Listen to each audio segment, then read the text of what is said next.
बिहार में किसकी सरकार बनेगी, आप हमसे भी जानना चाहते होंगे। बिहार के कुछ जनपदों में विधानसभाओं में घूमने का, लोगों से राय लेने का और वहाँ के तापमान और नब्ज को टटोलने का अवसर मिला है।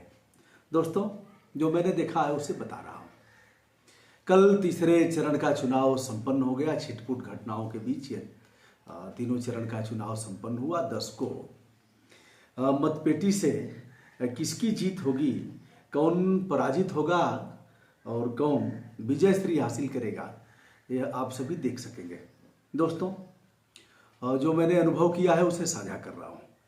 अनुभव और यह भी बताऊंगा कि किसको सीटें कितनी मिल रही हैं लगभग में। मेरा जो आकलन है, तेजस्वी का जो मैंने जलवा देखा, तेजस्वी का तेज और सुशासन बाबू निस्तेज, जिसका प्रभाव कम देखा गया, और तेजस्वी के तेज का आकलन हमने लगभग कमोबेश हर जगह किया। जिस तरह से उत्तर प्रदेश में जातीयता चरम पर है, उससे बिहार उबर नहीं पाया है। यह दोनों छोटे बड़े भाई हैं। बड़ा भाई है यूपी और दूसरा भाई है बिहार। जहां तक सवर्ण मतदाताओं का सवाल है, वह सत्ता के साथ देखे गए, किंतु उनकी भी नाराजगी सुशासन बाबू और उनके मिनिस्टर विधायक के प्रति चरम पर थी। उनका यह मानना था कि यह लोग मदान्ध हो गए हैं, सत्ता यह मान लिया है कि सत्ता हमसे दूर नहीं जाएगी और हम ही प्रतिष्ठापित होंगे, पुनः सत्तासीन होंगे, इसलिए इन्हें सबक सिखाना जरूरी है। तो जो स्पिरिट होनी चाहिए, जो एक कार्यकर्ता के कार्य की पद्धति होनी चाहिए, उत्साह हुआ, मुझे उत्साह नहीं दिखा।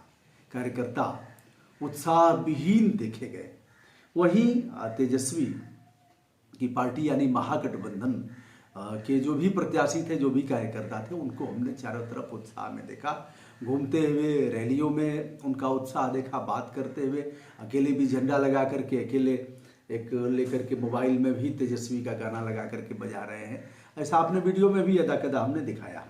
गीत उनके जुबान पर थी, जैसे 2014 में छोटे छोटे बच्चे भी कहते थे, अब की बार मोदी सरकार, अब की बार मोदी सरकार, बहनों भाइयों, ऐसे तो उनके जुबान पर था। इसी तरह से हमने तेजस्वी के बारे में भी देखा। युवा वर्ग में नहीं जानते थे कि लालू प्रसाद यादव कहाँ हैं, मतदान में पहली बार प्रतिभाग करेंगे और मतदाता सूची में उनका नाम शामिल कर लिया गया है, लेकिन उन्हें नहीं पता था कि लालू प्रसाद यादव कहाँ हैं। कुछ ने कहा पटना में, कुछ ने कहा चुनाव प्रचार कर रहे होंगे। उन्हें नहीं पता था कि किस जेल में है।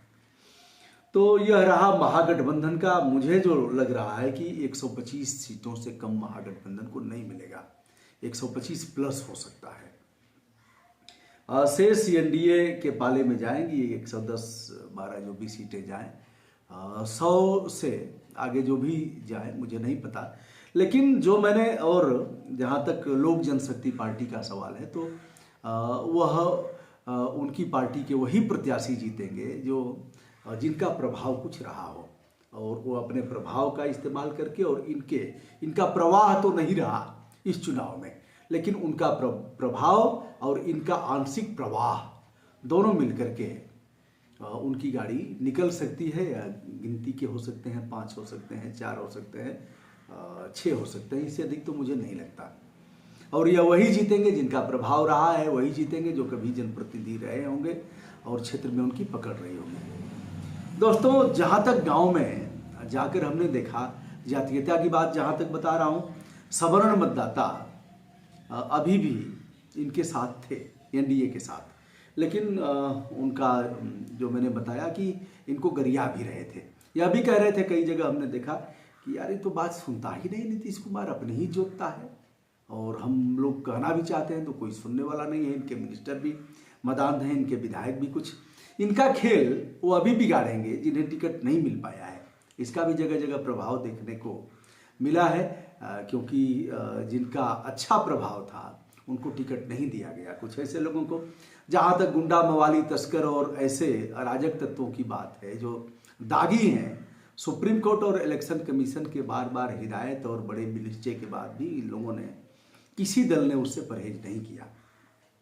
सबने दिया है कोबड़ छोट कहत अपराधु, बार बार इसे बताता हूँ। तो किसे कम कहा जाए, किसे अधिक कहा जाए, सबने ऐसा ही किया है। अगला बिंदु जो है, सरकार तो इस मामले में इन्हीं की बननी चाहिए, महागठबंधन की, जो अभी तक देखा जा रहा है। दोस्तों, एक चीज़ हमने और देखा कि जैसे सुशासन बाबू की जात बिरादरी के लोग भी साथ थे इनके कमोबेश, लेकिन जहाँ प्रत्याशियों के आधार पर, जहाँ जिस बाहुल्य इलाका, जातीय बाहुल्य इलाके में प्रभावशाली के ऊपर वोट दे दिया, तो वह दल से भी अलग हट करके उन लोगों ने वोट किया है। तो इस तरह के मामले रहे हैं बिहार में जो मैंने देखा। स्वच्छ छवि पर मतदान तो नहीं हुआ है, मतदान उसी पर हुआ है कि हमारे दल का है, जिसको भी टिकट दे दिया जाएगा, दल का है इसलिए हमें वोट देना है। इस तरह का हमने देखा। आगे क्या होगा आप इंतजार करिए, 10 तारीख को आएगा फैसला।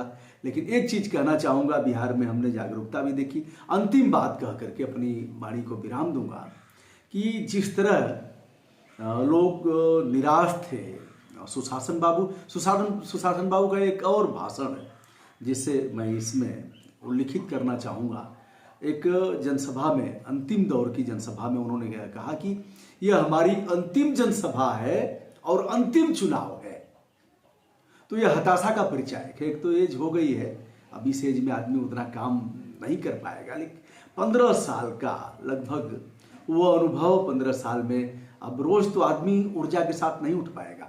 चुनाव होता है तो 2 महीने आदमी भोर में उठेगा, रात को आएगा, जल्दी जल्दी तैयार होगा, चलता रहेगा। लेकिन उसके बाद वह, जैसे कोरोना काल था, तो कोरोना काल में चिकित्सीय टीम और पुलिस विभाग के लोग सक्रिय थे, सब सक्रियता दिखा रहे थे, जगह जगह खड़े थे, किसी को निकलने नहीं देना है या हुआ। लेकिन वह 15 दिन, 20 दिन, 25 दिन, 1 महीना में जो काम करने की सक्रिय ऊर्जा होती है, जो वह खत्म हो जाती है। तो वह चीज़ें अब 15 साल में वह ऊर्जा नहीं रही, वो चला रहे थे किसी तरह से। एनी हाउ, यद्यपि सड़कों के मामले में, अपराध उन्मूलन के मामले में बहुत कुछ किया नीतीश कुमार की गवर्नमेंट में, इसमें दो राय नहीं है, इससे इनकार नहीं किया जा सकता। बिहार की जो सड़कें गड्ढायुक्त थी, जो जिस तरह का अपराध था, तो उसको कम किया। उसके कम करने के मूल में एक बात और है कि लोग जागरूक हुए, पढ़ाई लिखाई अच्छी हुई, लड़के बाहर गए, उन लोगों ने आकर के अपने जनमानस को ठीक किया, अपने गांव को ठीक किया, मोहल्ले को ठीक किया, शहर को ठीक किया। तो यह भी एक कारण हुआ है। अब यह है कि अच्छा, जब चरम पर होगा उसका तापक्रम, अपराध का जब चरम पर हुआ तो फिर तो वापस होगा ही। तो लोगों ने भी सुधार किया। जैसे गुजरात में मैं गया था, कई थाने का जा करके स्पॉट वेरिफिकेशन किया, तो उसमें मैंने पूछा किस तरह के अपराध हैं। लोगों ने कहा अपराध यहाँ नहीं होता। हमने कहा बताइए हत्या कितनी, 3 साल में? कहा हत्या नहीं हुई। हमने कहा लूट, राजनी, छिनैती, बलात्कार या उत्पीड़न? कहा नहीं होता। हमने कहा अपराध क्या होता है? कहा जो लड़का लड़की भाग जाता है ना, तो उसी का लिखा जाता है, बाद में लोग कंप्रोमाइज कर लेता है। अब बिहार उसके मूल में गुजरात में है कि शांति प्रिय लोग हैं, अपराध नहीं होगा। उत्तराखंड के कई जिले ऐसे हैं, उसके मूल में है कि ताला नहीं लगेगा, वहाँ के लोग अच्छे हैं। तो अब जब चरम पर अपराध हुआ, उसकी परिणति क्या होगी कि उसके बाद सुधार शुरू हुआ। तो उसका लाभ सुशासन बाबू ने लिया और उसी पर लोग भाषण भी करते रहे। कई जगह प्रधानमंत्री जी के भाषण ने भी उल्टा असर किया है, जो मुझे लगता है कि यदि अबोध बच्चे के हाथ में सत्ता देंगे तो यह होगा। इस तरह से नहीं, आज वह फाइट कर रहा है, आपके सामने फाइट कर रहा है। आप अबोध नहीं कर सकते। आप पप्पू को करके ऐसे क्या पता कब किसका समय कैसा आएगा। जैसे आप ही देख लीजिए, जब मन की बात होती थी तो किस तरह से आपका तापक्रम था, तापमान था, आज किस तरह से है। तो यह समय, पुरुष बली नहीं होत है, समय होत बलवान। मेरा किसी के तरफ कोई रुझान नहीं था। मैं यही चाहता था कि यदि निर्दल भी है, अच्छा व्यक्ति है, तो उसे लोग मत करें। मैंने इस तरह से लोगों से अपील भी किया, मुझे मतदान करना नहीं था।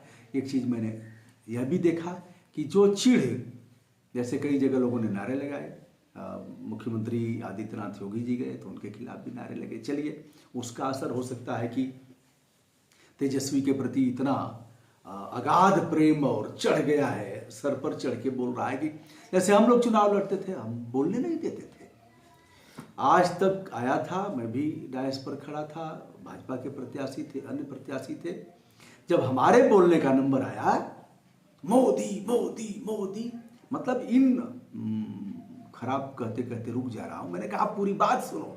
और जो पूछना हो, राज तिलक का आप देखिएगा किसका होगा, राज तिलक आज तक का आप देखिएगा।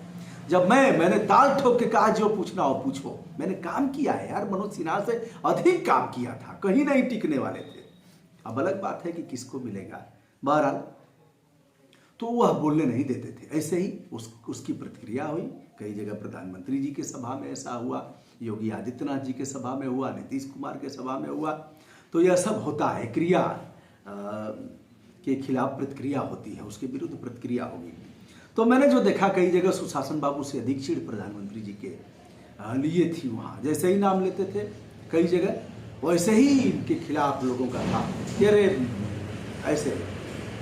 और उसको भी लोग, कोरोना संक्रमण को भी, लॉकडाउन को भी लोग भूल नहीं पाए हैं। क्या होगा मैं नहीं जानता, लेकिन जो मोटा मोटा रुझान मैंने देखा है घूम करके नट सेल में, उसे आपको बता रहा हूँ। मैं हूँ ब्रजभूषण दुबे, यूट्यूब चैनल ब्रजभूषण मार्कंडेय से विनम्रता के साथ हमारा नमस्कार स्वीकार करें।